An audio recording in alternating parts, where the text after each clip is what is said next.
This time on Monkey Life. Exciting news of a new playmate for baby Bulu. We all hope that the movement from Berlin Zoo to Monkey World won't be a problem for her. Alison goes to the rescue of 2 more marmosets in need of help. She's missing claws. Those legs do look very skinny and frail. And baby chimp Thelma hangs out with the big boys. She loves playing with ones like Simon, Arthur, Shamak. They're quite big males.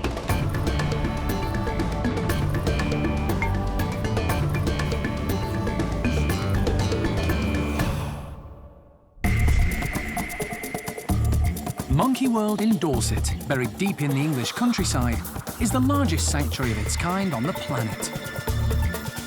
The team, led by Dr. Alison Cronin, rescues and rehabilitates abused and unwanted primates from all over the world. This is always, for me, the most stressful time. I want to see Kiki fit and healthy. The park provides a home for more than 240 monkeys and apes from 21 different species. Its aim is to give them as happy and natural a life as possible.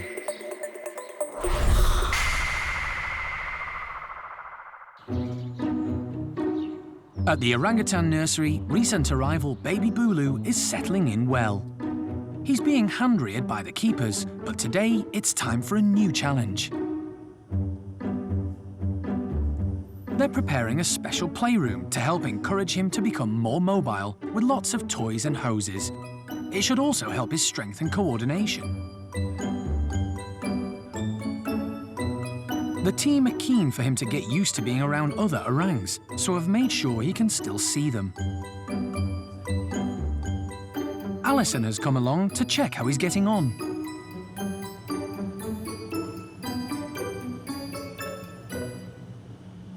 This is Bulu Mata, all grown up, well, at least getting there. You can see he's really developed over the past few weeks. His hand-eye coordination is amazing, his strength is great, and he's using his hands and his feet equally. So he's really progressing quite quickly now, so hence the new nursery playroom. Play sessions like this are really important for Bulu and will help him cope with the more boisterous orangs when he joins the nursery full-time. So we've developed the next stage in Bulu Mata's transition and geared up for phase 1, if you will, at the orangutan creche to be taken over by a new arrival. He should be with his mother 24/7. And in the absence of his mum, that falls down to us. So sort of interacting with him and making direct eye contact and letting him know that he's loved and looked after and he can rely upon us is absolutely critical to his development, to being well-adjusted and contented. For Bulu Mata here, we've sort of made the next step from keeping him in a more confined area, because you can see now he's capable of not only sitting upright, but lifting his full body weight up with his arms and his feet. So he's starting to climb. We've got a sort of shorter area here on top of a shelf, and it's in line with the tunnel where we first started him out.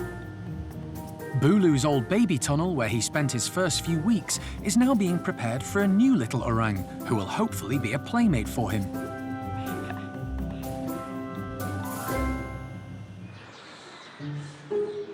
At Berlin Zoo in Germany, a baby girl was born just a few months ago.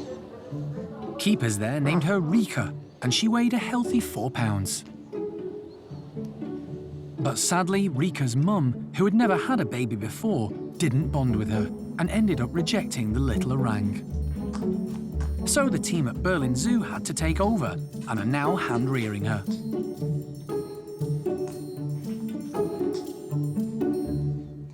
The major goal is that she is not getting used to humans in the long run, but that we find a way to bring her as fast as possible in a surrounding where she can live with other Sumatran orangutans in a group.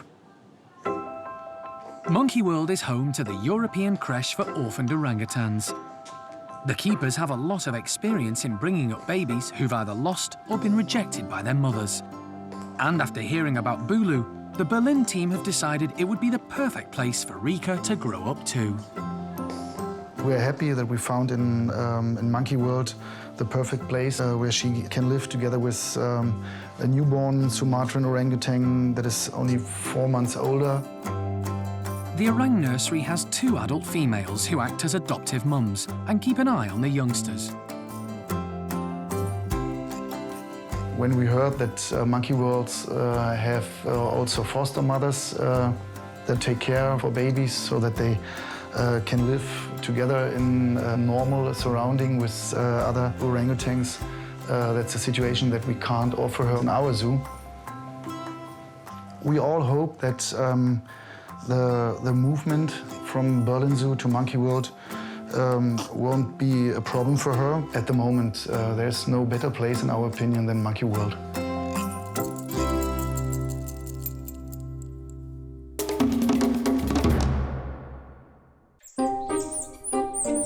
The brand new marmoset house is finally finished and open for business. It's been built with help from the RSPCA, whom the park works closely with to provide a home for the growing number of these small monkeys who are falling victim to the British pet trade. A new complex was built just 2 years ago, but it's already full to bursting. This new house provides 14 much-needed extra bedrooms. Even so, most of the spaces are already taken. Such is the demand for places, Alison has to choose carefully which marmosets are most in need of help. Today, she's on a mercy call to Nottingham. A veterinary practice got in touch about a female marmoset they're concerned about. Her name is Mojo. She was left in an empty house when her owner was sent to prison. She was skinny. Yeah. Potential rickets, bone disease of some sort, low bone density, you feel. She's missing claws. Yes. Those legs do look very skinny and frail because you can see the back of her thighs. Yeah. The bones are quite pronounced. But she should easily be, 300 to 350, so she's missing a third of her body weight. Oh, little girl, you're teetering on my hand. She's surprisingly calm and seems happy to get into the travelling crate. Quit. Having been neglected for so long, Mojo is going to need some TLC.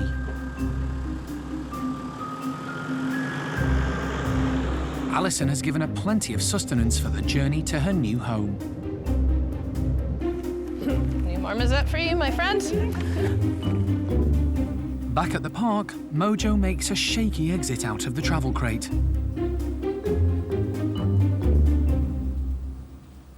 Because Mojo's got kind of limited mobility, her back legs aren't very good at all. We've had to think quite carefully about how we've made the room for her. So we've put in extra perching so she doesn't have to make any big jumps or leaps, which she's not really capable of doing at the moment.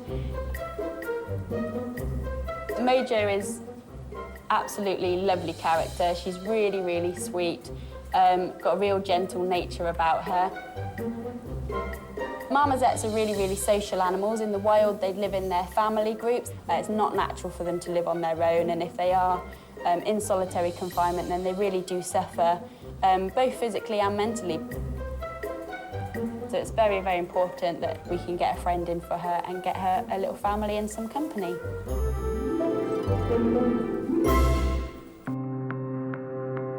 But finding a suitable partner for Mojo isn't straightforward.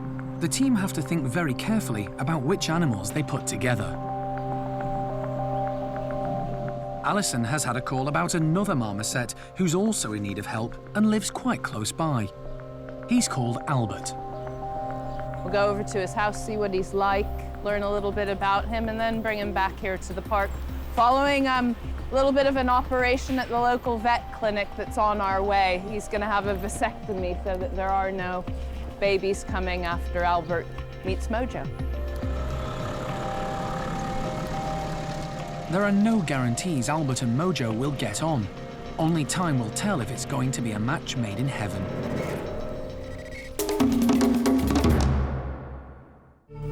Coming up, Albert tries to woo Mojo, but he's got his work cut out. I'm a little bit worried that he's already too confident. And baby chimp Thelma discovers a new mode of transport.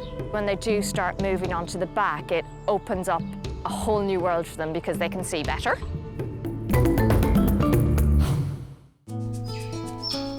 The park's woolly monkeys have been through a lot of upheaval recently, but they all seem to have settled into their new family groups. And over recent months, there's been a baby boom. At Chippy's enclosure, there are 2 new arrivals. Pakaya has had a baby girl called Oriana. This is great news, as there haven't been many females born at the park lately. Until recently, Pakaya was living in Owaska's group, so he is Oriana's father. Being wild-caught, he's particularly valuable to the gene pool. But in his absence, Chippy is proving to be a great stepdad and has taken a lot of interest in the little woolly. Pakaya is a first-time mum, but has risen to the challenge. Like any doting parent, she was extremely protective of Oriana at first, but recently has been allowing her a little freedom.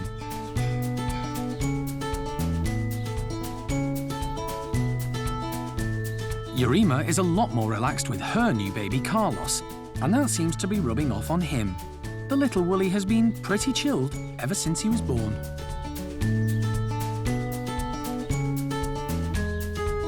This is Yurima's 5th child, so motherhood comes naturally to her. She's the dominant female in this group. And Chippy is Carlos's proud dad.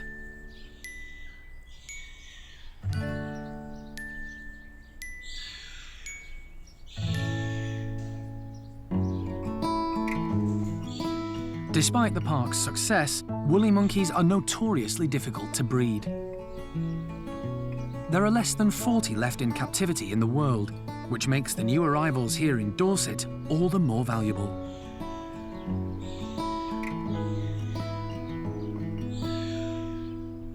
This year, Zingu also had a baby, whom the keepers called Zavi. He's growing up fast and is bravely leaving his mum to explore the outdoor enclosure. He's another son for leader Owaska. And there was a baby too for Paquita and Lavar. Young Lucas, who is full of beans. And who knows, there could well be others on the way.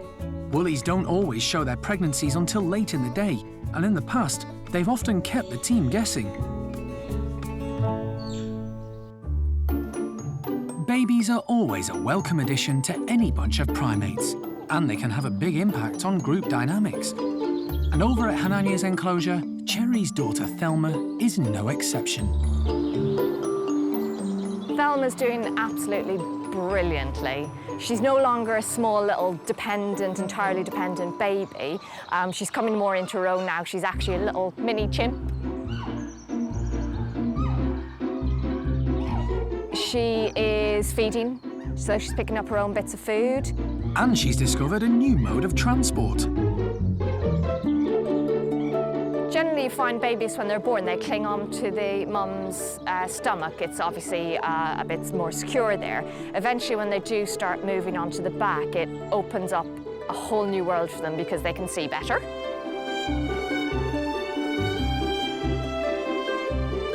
And Thelma has a white tuft of fur on her bottom that helps other chimps see her better too. This distinguishes her as a youngster, but it will disappear with age. It acts as an important signal to older chimps, making them aware there's a little one nearby.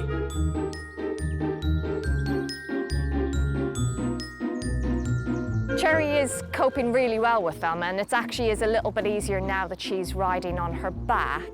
She's no longer holding onto Thelma either in any way, which means that she can use both hands, both feet to climb as well, and obviously pick up the food as she's going around. But riding piggyback means that Thelma can hop off whenever she likes, without Mum's permission. This is a crucial stage in Thelma's life because she's learning everything it is to be a baby, things that she should be eating, things that she shouldn't be eating. She's also watching the other chimps in the group as well, so when they're in the outside enclosure, you know, she's seeing which leaves are good to eat, which branches are good to try and have a little nibble on. We've got quite a lot of gorse in the enclosure too, so she's learning not to sting herself on the gorse. The first few years in a young chimp's life is really important to have some play sessions. At the moment, she loves playing with ones like Simon, Arthur, Shamak. They're quite big males, so it is good for her to play with them. They are relatively gentle with her. They know not to go too far. She's still very young, and sometimes the boys do get a little overexcited when they're playing, but they never go too far. They will always pull back. Thelma will either give a little squeak and tell them to back off, or Mum Cherry will come in and rescue her. Hopefully in the next few years, when she gets a bit bigger, they can have a bit more of a rough and tumble than they're having now. All the chimps enjoy having Thelma in the group, but now that she's a mobile toddler, she needs more attention. Cherry is loving the play sessions because it gives her such a break. Thelma is starting to become a bit more independent now, which is important for both of them. She's got to learn how to handle different situations. That's also good for Cherry as well, and she is an excellent mum, constantly keeping a watch on her, but she is also pulling back a little bit and letting Thelma discover things for herself.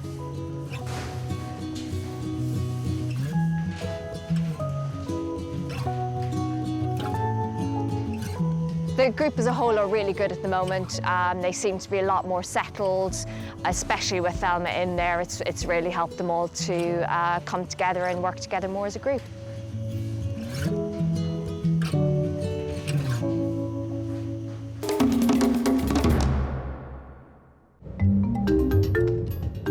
Alison is on her way to rescue a male marmoset called Albert, who could potentially be the perfect companion for Mojo. He's living with a local family. Good morning. Are you Casimira? Yeah. Hello, my friend. Casimira bought Albert from a dealer on the internet because she felt sorry for him. She was told that Albert was having problems with another male marmoset and needed rescuing. Albert's dad died, and the male he brought in for the mother wouldn't accept Albert, and he had to go. The number of different stories and tactics that some of these breeders and dealers have isn't really very nice. Sad situations like Albert's draw in well-meaning pet owners who then can't cope. Okay. Should we try and let him out then and see what you think? He's fine with Albert. Yeah. Albert's quick and tries to give Alison the runaround. But with no chase, he hops back. Catching Albert in his cage is best. It might look a little rough, but cornering him quickly is the least stressful way for him. It doesn't take long before he's in the travel crate and ready to go.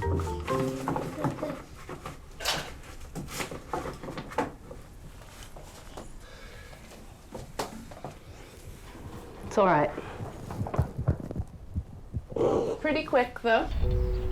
Mission complete, and Albert is on his way to his new home. See you later.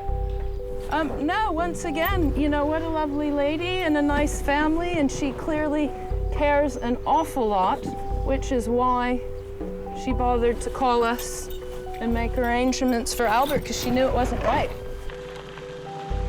But Albert has a stop-off on the way to his new home. He has to have a vasectomy.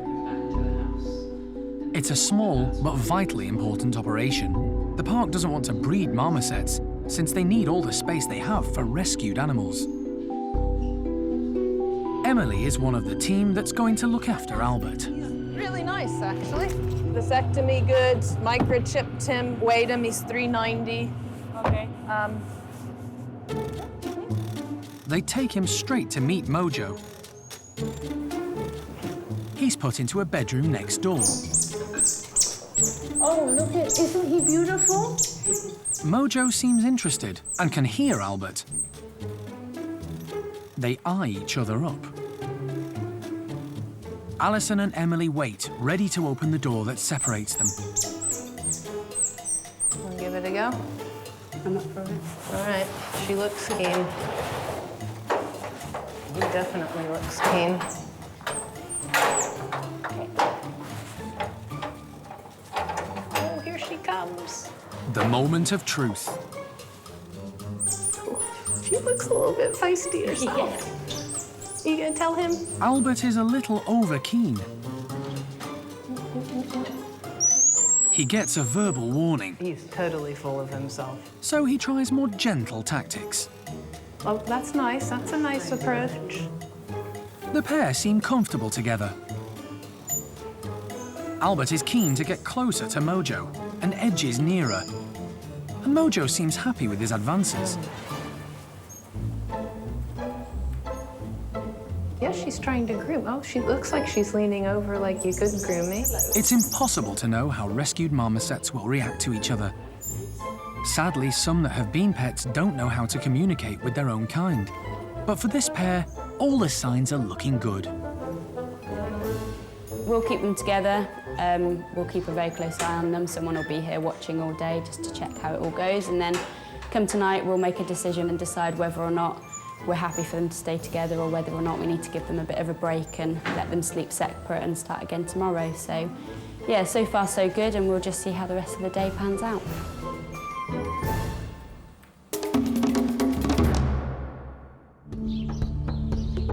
Next time on Monkey Life, Baby Booloo's new playmate Rika arrives at the park. Happy that we're able to help them out and do the right thing for them, but how sad that these little guys aren't with their mothers. And a worrying time at the hospital when Jester wakes in the middle of a tooth operation. You have to be on your toes all the time.